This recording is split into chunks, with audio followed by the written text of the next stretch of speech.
What's up, senders and setters? My name's Gigi. Welcome to Vertical South. Today I will be setting a problem on the dihedral walls for you. So let's get started. You couldn't have done it better. The first drill for this drill, and it sounds kind of silly, but I want you to see how slowly you can make that hex head turn. Excellent, nice. Now spin it as fast as it can go. Cool. So the reason is because we're gonna use these two different throttle methods. When we're going this slow, this is when we're actually putting the bolt into the wall, and we don't need to go any faster than that. When it's time to actually impact it and you hear that loud noise, that duh, duh, that's the only time that we really need to hit the trigger very hard. And so the Allen key and this work exactly the same. It's just that we need to make sure the only thing you really have to concern yourself with is setting up the bolt properly in the hold. So if you come close, and the camera too, if I'm these T-nuts are all pretty much perpendicular. The shaft of them is pretty much perpendicular to this piece of wood. So that means my bolt needs to be exactly perpendicular as well. If I'm off by a little bit, it's gonna cross thread and then the bolt will be stuck and I either have to go behind the wall and chop out the T-nut or chop out the bolt. So whenever you're getting ready to set up, it's important that you have it perpendicular, but what's more important is that you kind of let the bolt find its own seating. And what I mean by that is if I'm already pushing in with my weight and I go to press in, it's only going to go in the direction that I have it. But if I kind of like let myself loose here, right, and it's kind of rattling around, and I just gently hit it, it's already found itself in the T-nut. So all you really have to focus on to make sure that you're not cross-threading things, which is like the cardinal sin of setting, is let the bolt find itself first. Let it seat itself first, right? And then once you've got it there, say there's a hold, I'm just going to spin it in until it gets close enough. And I won't go too much further. And then I'm gonna hit it twice. And then it's gonna be secured. So we'll let you try this first, this tactic. And remember, we're just using that first setting, that slowest bit we can do. And try and see if you can find the bolt to allow it to seat itself. Perfect, you already found it, right? So see if you can back it out. And see what happens now if we flip it to the other setting, we go back in. Now like we're actually gonna do the wrong thing so you can feel what it's like. So almost kind of put your shoulder behind it and lean into the bolt, and not super duper hard, but go ahead and try it now. Did you see how it had to park itself into the bolt there? And it like almost it changed its angle? We wanna, if that's like exacerbated very badly, it'll cross thread. So let's get a hold. And it's pretty easy to do. Like a lot of people online are nervous and they'll ask, like, do I have the correct voltage for my drill? Is this one too powerful? Is this one not powerful enough? If you're setting with an impact driver, the only thing you really need to worry about is cross-threading the T-nuts. And if you can master that, not many people are gonna be frustrated with you when you're setting. Well, let's try putting this one in. Because you've kind of already mastered the Allen key. Like that took you an afternoon. So just do... Yeah. You see how it gets a little bit trickier the second there's a hold there? Yeah, because you can't see anything. Yeah, right? There you go. Yeah. Nice. Like and so did you hear how it spun there at the end? So this last little bit, we want to make sure that the hex is all the way at the back of the bolt. If I'm like right here, it'll spin out and it can cam, and this can actually shatter, which is the reason that I should be wearing eye protection. So when you get to the end and it's ready to give it the ugga-duggas, we'll park it all the way until it stops moving. And then I want to kind of lean into it a little bit so this doesn't walk itself back out. And I'll go, and then it's secured, right? Cool. Something else to consider when you're actually using a hold, a lot of times people will put the hold on the wall and try and use it as a guide, right? But not every shaft of every hold is poured perfectly, that this acts as a perpendicular guide. So the easiest way to put on a hold is to actually leave the hold off the wall by like a couple centimeters and still do our first technique of letting the bolt find itself. I was off by a couple centimeters, or millimeters, but because I went slow, it found itself. And then I get it all the way close until you hear that like T-Rex noise. And then you hit it with 2. And then it's good. Cool. And that's basically all you need to know about setting with not all you need to know internet, most of what you need to know for setting with a wrench or Disclaimers. This impact guy, driver. Super stoked. Okay, here we go. Sorry, I know that was a long-winded explanation. Here we go. No, I needed it. That was great. Good to go? Okay, where did I was here with this guy? Sure. Yeah. Yes. 2, it's perfect. That was, if every hold goes in like that, you won't hear a complaint from me. Love it! Okay, So thinking a nice matched start on a fat pinch, which I don't like, which is why I'm setting it. We're gonna do a nice little rainbow move. I love it. Rainbow hands? Out to a nice sloper to then mantle off of. So we'll do that guy. Is that too far, you think? Like here? So think about that last keyword you said, right? Mantle. Yeah.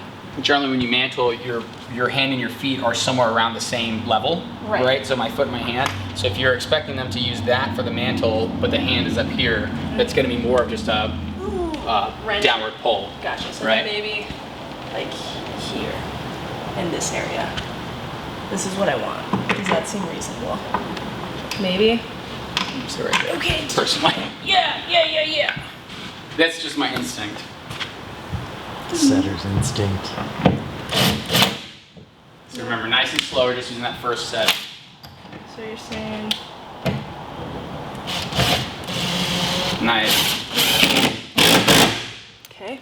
And something else to remember, right, is as we're using that drill higher and higher, sorry, I'm gonna keep interjecting. Do it. The ability for our drill to drop and lose its level, right, gets worse and worse. So we have to be more cognizant about turning this horizontally when we're going overhead. And that's also the reason a ladder can help you a lot more. Even though you may be able to reach it, you may not be able to actually drive the bolt in properly without a ladder or something, so. I forgot that that's part of setting is getting on a ladder. I thought that might.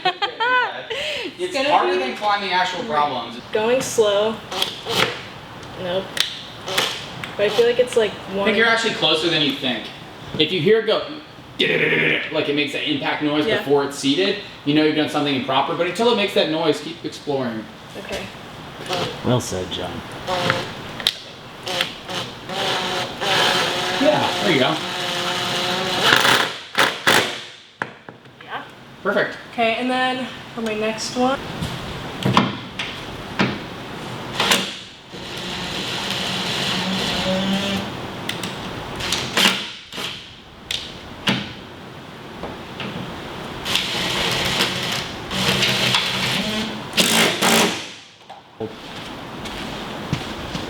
Are they going to be up there?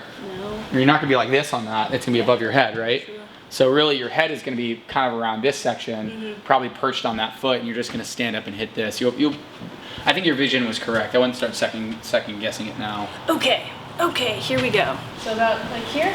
Yeah, that's great. Is that all? Is that telling me it's all the way in? Yeah, pretty much. Perfect. Cool. And I don't need... Now you did a good job. The only thing you'll need a set screw on is this one here. Cool. If that's what you were asking. That is exactly what I was asking. Read my mind. And now we do some feet. To make my problem a little bit harder, I'm going to opt for some less great feet. So I got this guy and then another little less than desirable foot. We'll start with here.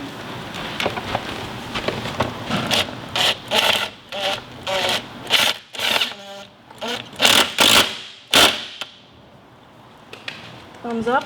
Yeah, Great. it's totally good. And then I almost want to make this one to be even less fun with now with this knob up, but with this little divot down. Yeah. You could also just turn it sideways so they don't get to use either of them. Oh snap! That's a great idea. Okay. So then a little bit higher on this guy.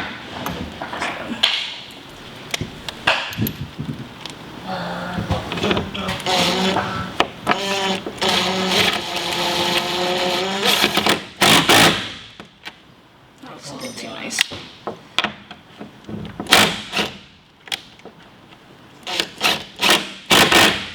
Okay, and I think we're ready to give it a 4-on.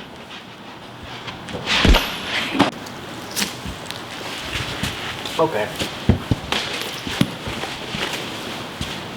A curiously strong mint for a curiously strong climber. There it is. That was a genuine smile I got from Nick right there. Gonna 4-run G's blue. She just set up.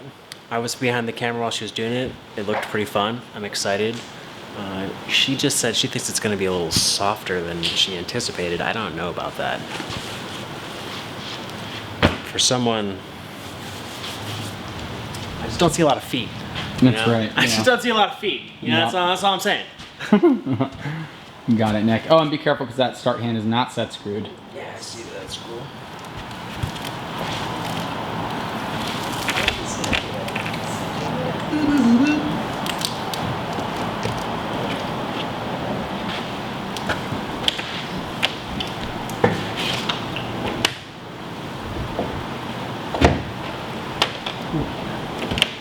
Just a little movement.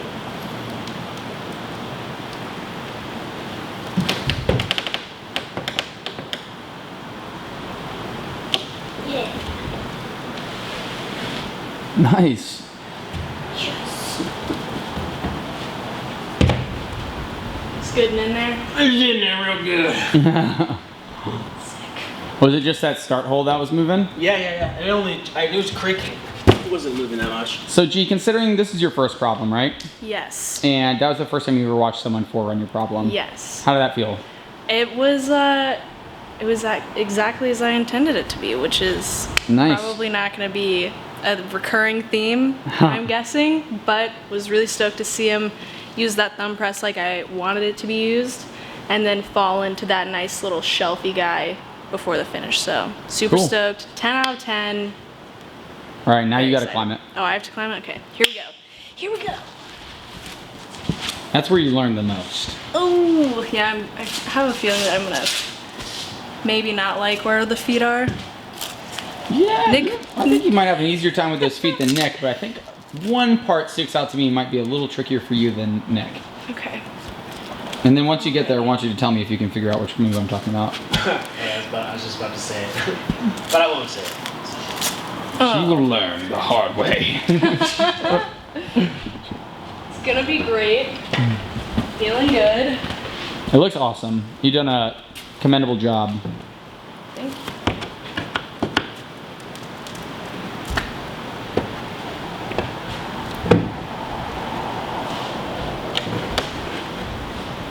Oh, Nice. just a little too. Oh no. You're still in there. Okay. And then You can walk your left foot up. You use the wall.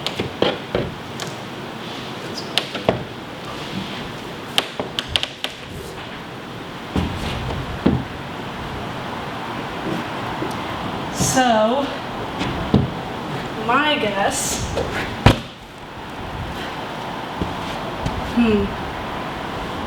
You had less trouble with it than I suspected you would, so. Was it the thumb press? So No, it's actually going up to that, using the left hand on that triangle. Nick, what move were you thinking it was? I was thinking it was the finish move. The finish? Going for the finish, but Yeah. she was able to reach it from the foot right there, so.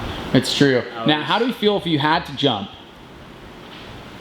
I wanted the jump. You want it That to be a was- jump? Do Just you- a hippity hop. I think it would be pretty cool. I mean, if you took essentially if you took the sloping foot down 2 T-nuts and you took the topmost hold down 2 T-nuts and left the finish where it was, you have to pop up into it. And actually That'd jump be into sick. it? That'd be pretty cool. Gee, Love it. excellently done. Thanks. Really good work. That looks awesome. Super stoked. Long time subscriber, first time setter. Nice. In case you guys forgot, I'm G. This is the cool blue problem I just got to set. I got to keep my thumb press, which I'm super stoked about. If you don't already follow us on Instagram, give us a look-see, like and subscribe. We'll see you next time.